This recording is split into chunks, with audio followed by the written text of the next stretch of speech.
Content spinning is dead. It doesn't matter whether you spin your content by hand using a thesaurus or whether you use automated tools like the best spinner. You can no longer take somebody else's content, spin it, and hope to get free traffic from the search engines. It simply doesn't work anymore. Let me show you what I mean. Here's a random article about dating that I found on the web. If I paste it into PassGoSEO, the system will check to see whether this passes Google. Is it well written? Is it unique? And if you look over at the scorecard on the right, you can see that it's well written. In fact, it's very well written, but it doesn't pass Google because it's not unique. And in fact, if I click this box here, the system will show me that there's an almost exact duplicated article space. Now this should come as no surprise because that's where I borrowed the article. You can see that all the things that are duplicate are highlighted in yellow, so pretty much all of it. But I really want to use this article on one of my own sites. Surely I can just spin it to make it unique. Well, let's have a look, shall we? If I take the original article and paste it into this popular spinner, here it is, 60–70% difference. Now, surely that will pass Google. I paste it back into PassGoSEO. What do we find?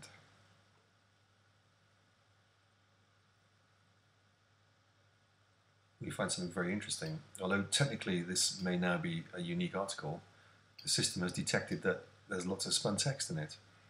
And all the things highlighted in this reddish color are basically potentially spun text. If you read some of it, you can see that, yeah, it has been pretty badly spun. But wait, I hear you cry, I use the best spinner. Surely that will make this material pass Google. Well, let's take the original, paste into the best spinner. Right, what do we get? Let's select the result and paste that into PassGoSEO. Now this was Jonathan Ledger's online demo for the best spinner, so it only spins very lightly, probably 20–30%.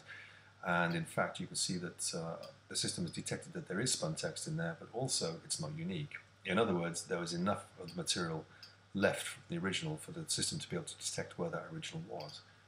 If I click here, it's found a copy on WebScan Watch. So, do you want to see what parts of the text the system thinks have been spun? Well, pretty obviously they're different from the previous example, but they're still sufficiently dodgy looking for the system to identify them as spun text. Now, it doesn't matter what spinner you use, whether you use Content Professor, Content Chimp, Content this, Content that, Content the other. The bottom line is, if you spin somebody else's text, don't expect to get the traffic from it. Search engines are way too smart for that nowadays. You won't pass Google with spun duplicate content. Now, if you write articles for a living, it's actually really good news because it means that you will no longer be competing with all those spammy autoblogs and scraper niche sites that have been clogging up the index for the last 5 years. Google is making a really major effort to get those crappy sites out of the index, and frankly, it's only going to get tougher for spammers in future. So, time to put the white hat back on, guys. Thanks for listening.